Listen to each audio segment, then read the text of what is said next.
Most High put together. We gon' see. In times. Serpents lurking, watchers watching, y'all should rather stay on point. They lurking. We under the covenant, we ain't got no other choice. Gird your loins up, armor up, cause it's time for war. We the generation that's gon' get on one accord. Serpents lurking, watchers watching, y'all should rather stay on point. We under the covenant, we ain't got no other choice. Gird your loins up, armor up, cause it's time for war. Liberal is president. Herbert Hill is the labor secretary for the NAACP. And if he was interested in black people, he would prepare a black man with the type of knowledge and understanding of the labor troubles involving black people that would enable a black man to sit in the same position as Secretary of Labor or Labor Secretary in the NAACP. I'm suspicious of whites who join Negroes and always have to be in the lead. Well, I would defend his sincerity and his commitment. And more than that, I would say that just because a person is a Negro or a black American does not mean that he's going to struggle for Negro rights or for jobs for Negroes. But being friendly and being a friend, I think, are two different things. I think there are many whites who act friendly toward Negroes. A fox acts friendly toward the lamb. And usually the fox is the one who ends up with the lamb chop on his plate. The wolf doesn't act friendly, and therefore the wolf has more difficulty in getting the lamb chop in his plate.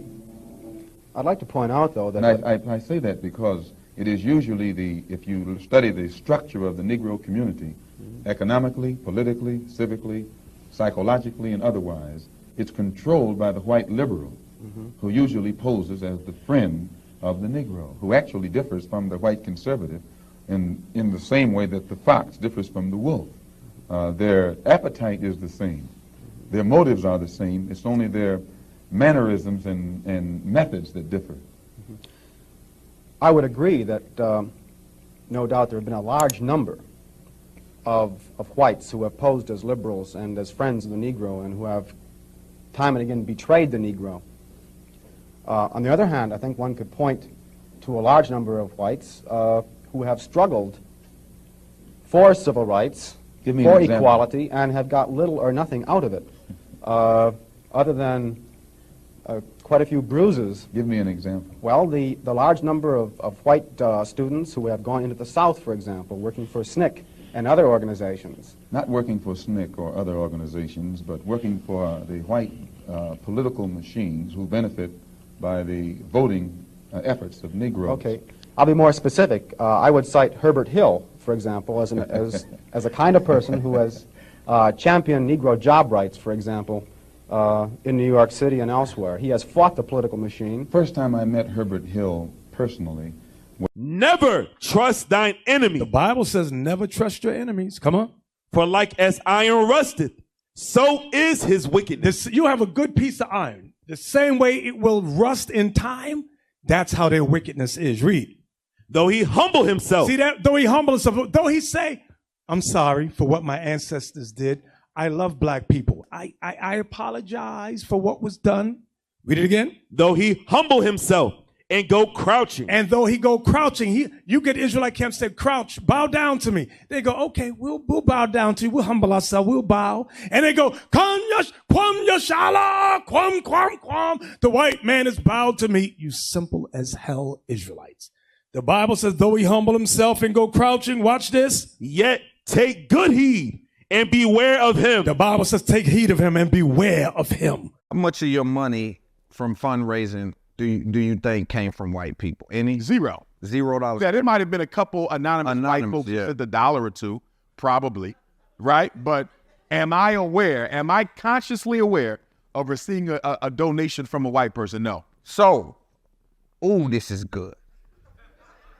So, a white person can give you $5 million, say, Dr. Umar, I've been a fan of you since 2012. I see what you got going on. Go get that school done, brother. White man.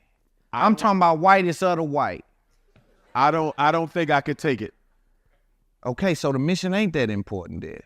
No, it is. How important is the mission when you can't take the money? I didn't speak to any stipulations tied to it. I said this will get your school up and running tomorrow.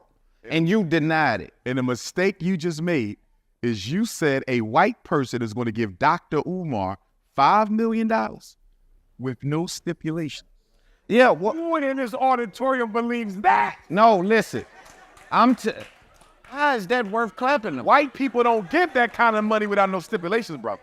They don't give that kind of Omar, honestly, let's talk about that. But what's that worth clapping about? Yes. All you said was, look. Yes. All you said, look, and I like this gonna play well on YouTube. But all you said was, what the hell did you, Jay? It didn't even stick. What did you? Listen. Here's the part. What did you just say? You're missing. That's what it was. You're missing. Yeah, okay, so listen. Well, I'm telling you. You're missing the spirit of it. Okay, go ahead. Go ahead. White man give me $5 million, right? I build the school with $5 million. Y'all come to the grand opening. Y'all gonna be happy. Y'all gonna celebrate. But when you go home in the back of your mind, you're still saying, white people did this for us again. Do you understand? Ain't nobody saying that. No, yes. These people lying. It speaks to the spirit. Ain't nobody, even if it speaks to the spirit. No. Go ahead. Hear me out, good brother. It speaks to the spirit. You know why? 90% of all black institutions are financed or owned by white people. People don't even know that. Yes, we do. Most people don't. This crowd may, because this is a college HBCU type. Yes, most people don't even think of it like that. Right. So what I'm saying is, if the mission is more important than you, how you feel, how you think, my emotions, then why isn't this money, even if they kill me about it, but this school get to go get up and running? I just don't understand that. Have you ever heard the statement, the journey is just as important as the destination? Yeah. How we get the school done is just as important as getting the school done. Let me ask you a question. How do I open up a school called Frederick Douglass Marcus Garvey Academy? 2 black men who believed in self-determination, but I let a white man build the school for me. How do I tell the boys that you can do this on your own? You don't need white people. You don't need nobody but your own community. How can I say that? Do you truly believe that? Absolutely. Do you think do you truly believe that it'll happen off the backs of only us? Stand on the line if you've lost a friend to gang violence. You could just write your own rules, write something that's as interesting as you are. What are you gonna do? I have my own club. I figure it's the right thing to do. Gary Powers is released from the Soviet Union. True or false? Do you have any place to stay tonight? Don't you dare lie to me. But wait till number 1. I'd like to write something from the point of view of the help. I want to interview you. I recently came across a term I'd never heard before, white savior film or white savior movie. It's basically when there's a person or community of color facing some hardship and some white figure swoops in on their kale carpet to save us. That's brainwashing. Okay. We've been trained to think they're the best. Well, you think about hundreds of years of being told you ain't. It's hard to untrain that. You know what I mean? So when we see like black business, we like, you better, because there could be a person with an like sells ice on one side and white person selling, and you'll go to the white person first. Oh wow, well. Because we're trained. It's like the black doll, white doll experiment that Jane Elliott, who is an ally, that woman has never veered off. Her, Tim Wise, you talk about white folks that literally spit that knowledge. Some black kids would go straight to the white. Frank Rich, who again is a fairly liberal columnist, and wrote a piece, I think it was in the New York Times, right after or right before the election, where he said that, basically racism is not a problem anymore because when white folks get to know black folks, well, their biases and their fears subside. Now, number one, I'm not sure that's true. But secondly, even if it were true, the truth is, given the history of racism, spatial segregation, residential isolation, the fact that 85% of white folks live in communities with virtually no people of color around, even if he were right, it wouldn't matter because most white folks won't get that opportunity to actually form close, intimate friendships or connections with people of color. And unfortunately, if it isn't happening, the only way we get to know folks of color is via media. So maybe we see Barack Obama on television coming into our living rooms every night. And over an 18-month to 2-year period, we're able to say, yeah, you know, I sort of like that guy. He seems really capable and really bright. Maybe I wasn't sure at first, but given 2 years, he was able to overcome, you know, maybe my first impression. But the only other folks we're seeing in the media are either folks who are sort of superstars on the one hand or criminals on the other hand. Those are the black folks we typically see on TV. They're either like mega millionaire athletes or entertainers, or they're the folks doing a perp walk on the 6 o'clock news that the cops have just gone arrested and haven't even let them put a shirt on before cuffing them and bringing them out in front of the cameras. If the only people you see regularly are superstar millionaires and thugs, for the average person, they can't relate to either of those, right? The average person of color can't, and the average white person can't either. The superstar, you're likely to envy their position, and the thug you're afraid of. And envy and fear are not particularly good human emotions upon which to base some personal connections or intimate relationships. So I think that's what we're dealing with. You know, Barack Obama or Bill Cosby or Oprah Winfrey or a handful of people of color, we're able to get to know them, or at least we think we know them, via media. But for average everyday white folks and for average everyday black and brown folks, the ability to really get to know each other and overcome those implicit biases is a lot more rare. This is a special week. Does anybody know what it is? National Brotherhood. National Brotherhood Week. What's brotherhood? Treat everyone as though he was your brother. And is there anyone in this United States that we do not treat as our brothers? Yes. Who? Yeah. The black people. Who else? Indians. Absolutely, the Indians. Many places in the United States. How are black people treated? How are Indians treated? How are people who are of a different color than we are treated? They don't get anything in this world. Why is that? Because they're different color. You think you know how that would feel to be judged by the color of your skin? I don't. Do you think you do? No, I don't think you would know how that felt unless you had been through it, would you? It might be interesting to judge people today by the color of their eyes. Would you like to try this? Yeah! Sounds like fun, doesn't it? Since I'm the teacher and I have blue eyes, I think maybe the blue-eyed people should be on top the first day. I mean, the blue-eyed people are the better people in this room. Oh, yes, they are. Yeah. Blue-eyed people are smarter than brown-eyed people. This is a fact. The brown-eyed people do not get to use the drinking fountain. You'll have to use the paper cups.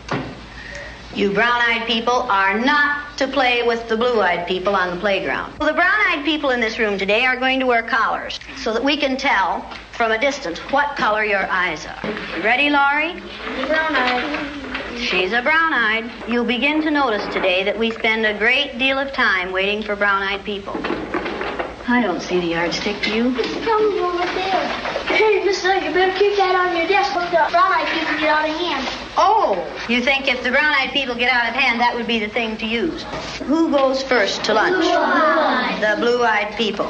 Blue-eyed people may go back for seconds. Brown-eyed people do not. Brown-eyed. Don't you know? Oh, they're not smart.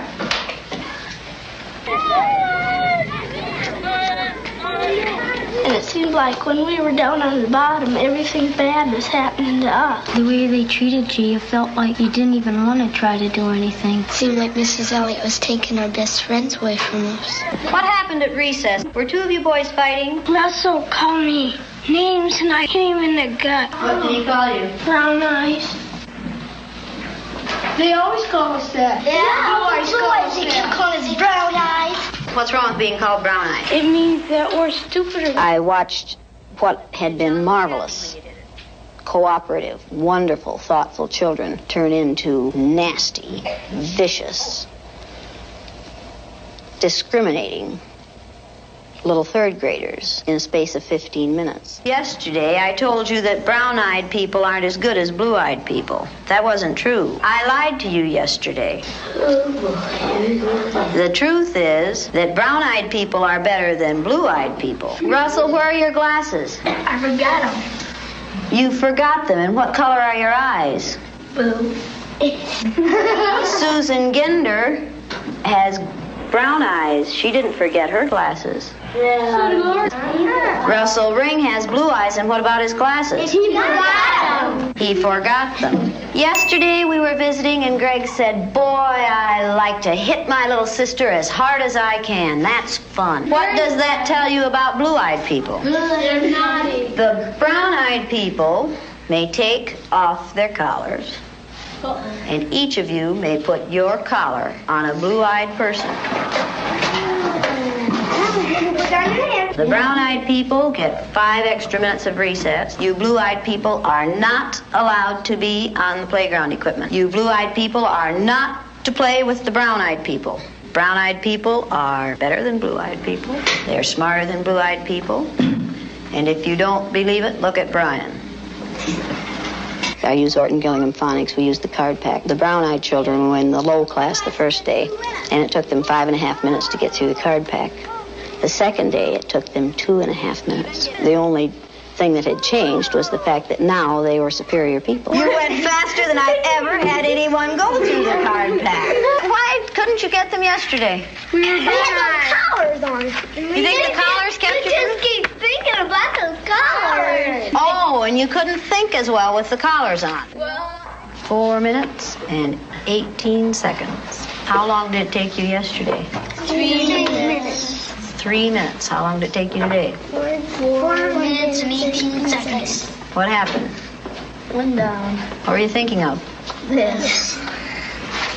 I hate today. How do you do? I hate too. Because I'm blue-eyed. See, I am too. There's nothing, it's not funny, it's not fun, it's not pleasant. This is a filthy, nasty word called discrimination. We're treating people a certain way because they are different from the rest of us. Is that fair? No. Nothing fair about it. We didn't say this was going to be a fair day, did we? No. And it isn't. It's a horrid day. Okay, you ready? What did you people who are wearing blue collars now find out today? I know what they felt like yesterday. I did too. How did they feel yesterday? Down. Like a dog on a leash. Yeah. Like you're chaining them up into prison. Like you're shut up and you're throwing the key away. Should the color of some other person's eyes have anything to do with how you treat them? No. All right, then should the color of their skin? No. Should you judge people by the color of their skin? No. When you see a black man or an Indian or someone walking down the street, are you going to say, look at that silly looking thing? No.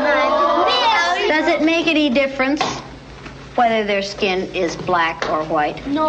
Or yellow? No. Or red? No. Is that how you decide whether people are good or bad? No. Is that what makes people good or bad? No. Now you know a little bit more than you knew at the beginning of this week? Yes.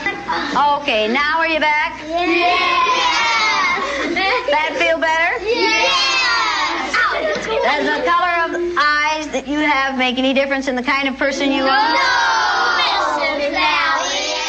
How many of you have ever seen a map that looked like this before? How many of you have ever seen this map? Seen that map. Yeah. Isn't this the map that you use K through 16 in the United States of America? Now, folks, look at this map. According to your social studies teacher, what is the equator? Right An down there in the imaginary middle. line where? Yeah.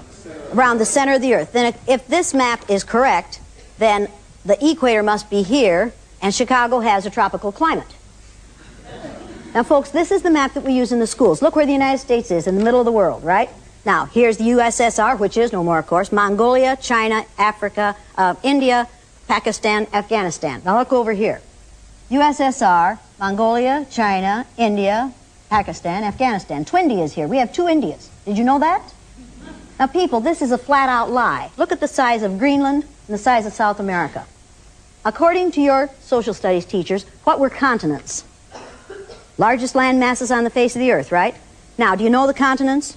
Africa, Asia, Australia, Antarctica, Europe, North America, and South America. Did I say Greenland? Well, Greenland isn't a continent, but it's a huge landmass according to this map, right?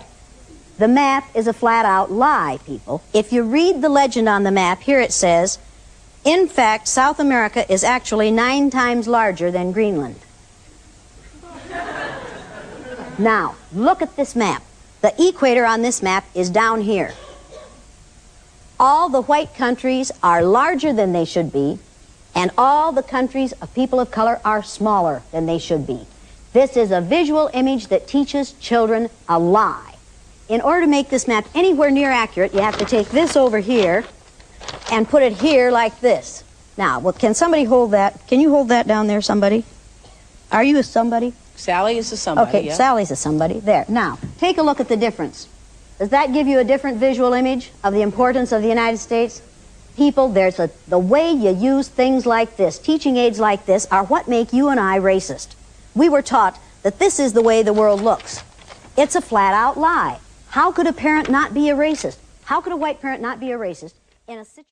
You say that all whites are racist. Can you expound on that, please? Any white person who was born, raised, and schooled in the United States of America, if you aren't a racist, you're a miracle. Either that or you decided to educate yourself. Because education in this country is about white is right, brown's all right, black's got to stand back. Yellow's mellow, but whites, we educate in a way that says that white males have done all the adventures, have made all the adventures, have done all the discovering, have made all, everything that is good and has been accomplished according to social studies, which is actually anti-social studies, by white males. It's a lie. But we do that in order to maintain the myth of white superiority. The myth of race has to be maintained at all costs in this country. Because if white people have to give up the color of their skin as being something that makes them perfect, what do they have left? If we start teaching the truth about history, if we start teaching about Nile Valley contributions to civilization, it will totally change the way we conduct ourselves in the classroom. It will have to. Columbus didn't discover America.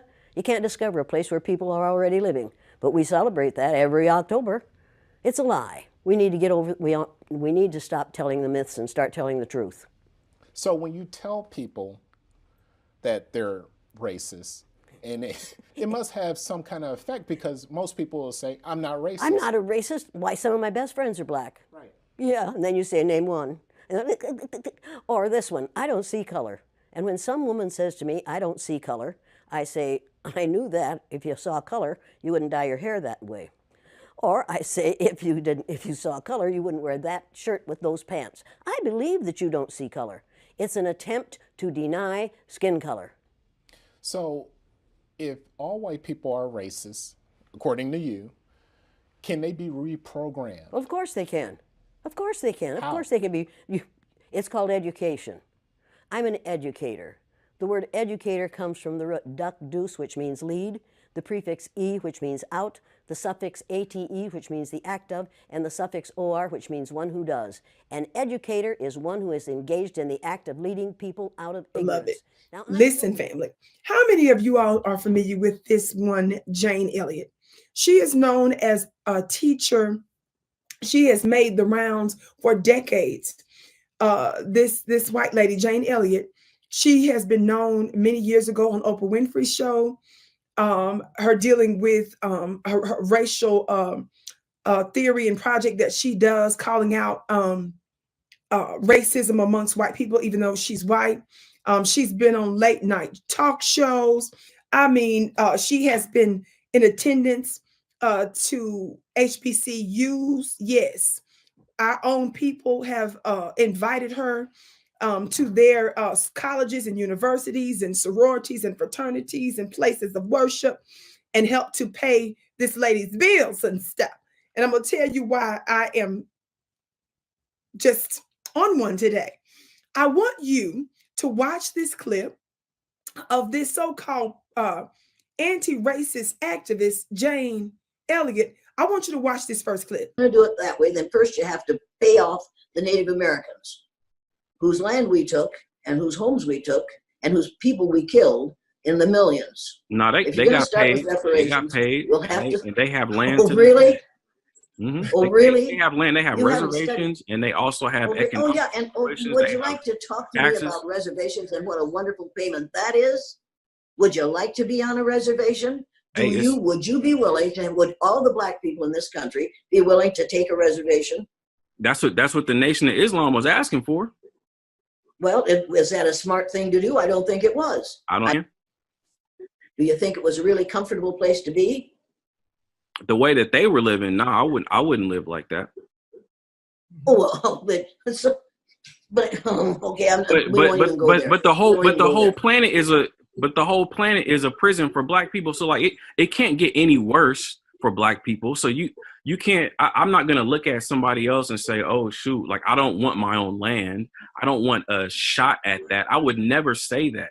A black person is not gonna say I don't want to have a chance to create my own civilization and my own society. Everybody wants that chance and everybody deserves that chance. And black people deserve reparations in the form of land, in the form of cash payments, and in the form of some type of tax consideration. So yeah. Now, shout out to these brothers that had her on the podcast. This was about 3 years ago. And if you follow my work and you've seen me on multiple platforms, you know I discussed this years ago. And I discussed this even recently because I think it's worth discussing. I was scrolling through one of the social media platforms, and I believe it was a HBCU related or affiliated platform. Thousands and thousands and thousands of subscribers, so many views, where they were singing the praises of Jane Elliott as if she was, you know, Mary Magdalene or something, Mary and stuff. And they were just going on and on and on about this Jane Elliott. And I just couldn't believe what I was hearing. And I'm like, wait a minute, what in the world is really going on? Do you all understand that this woman is a fake? She is a fraud.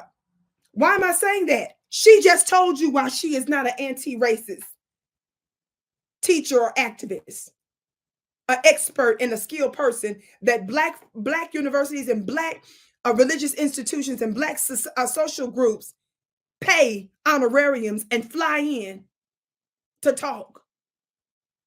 This is the trick bag black family that we have to get out of. What is that? Just because a member of the oppressive class is willing to talk about racism doesn't mean that they're actually an ally.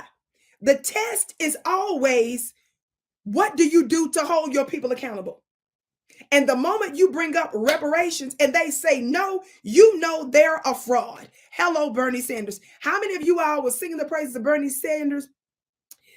Even Sean King one time called him the Messiah. Literally called him the Messiah. When Bernie Sanders was on The View and Sonny Hostin asked him about cash reparations, Bernie Sanders, who believes in spending, no exaggeration, trillions, that's with the T, of dollars, to make sure that all Americans can get free health care, free college, and all of that. He believes in giving absolute freebies to everybody, and that's cool. But when you say, what about the people that shed blood? What about the people that were stolen, whose land was stolen, whose bodies were stolen? Those that built America, what about giving them reparations? He says emphatically, unequivocally, no. When you look at folks like Tim Wise, they claim that Tim Wise is such this pro white man who's an anti-racist activist. When you talk to him about what should be done about it and reparations, he's against it. Do you see how she acted? Well, let me school the so-called school teacher. Now, class in session, Professor Vicki Dillard is an instructor. Miss Jane Elliott, did you know that there were certain so-called Indian tribes? By the way, the original natives were black-skinned natives. Y'all do understand that. You do understand that some of our people were actually already owners in here in what you call the United States of America, and some of our people were snatched and enslaved from the continent of Africa. You do know that, right? Just want to clear that up. But in addition to all of that, Miss Jane Elliott, does she not know and understand that some of the natives were actually slave holders?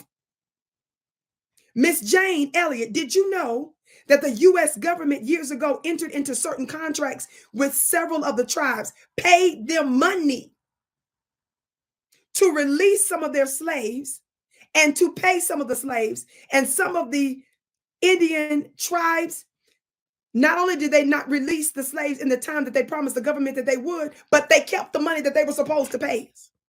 Did you know that some of the Indians are the ones that helped to chase runaway slaves and drag them back to the plantation? Did you know in recent history that some of the Indian tribes objected to black folks receiving some of the payouts where there was a provision in some of the treaties where black folks that look like me are supposed to be entitled to some of the tangible benefits that's in some of those treaties. This is the reason why the great Dr. Claude Anderson literally spent hundreds of thousands of dollars of his own very black dollars in court to fight for some of those legal treaty tangible benefits. Did you all know that? And the nerve to say that we don't get it unless they get it first. So not only were we some of the originals, but not only as the melanin lighten up over time, there was some of the ones that you recognize as Indians are the ones that enslaved us, kept us enslaved, entered into different contracts with the government, refused to release us on time in terms of out of slavery, and didn't pay us some of the monies and funds that they received.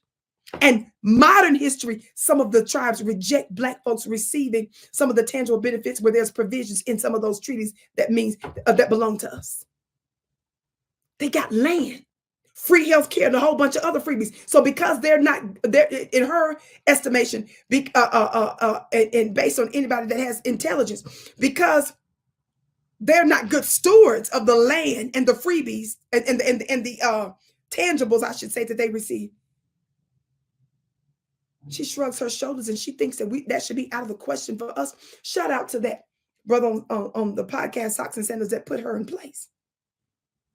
This is always the test.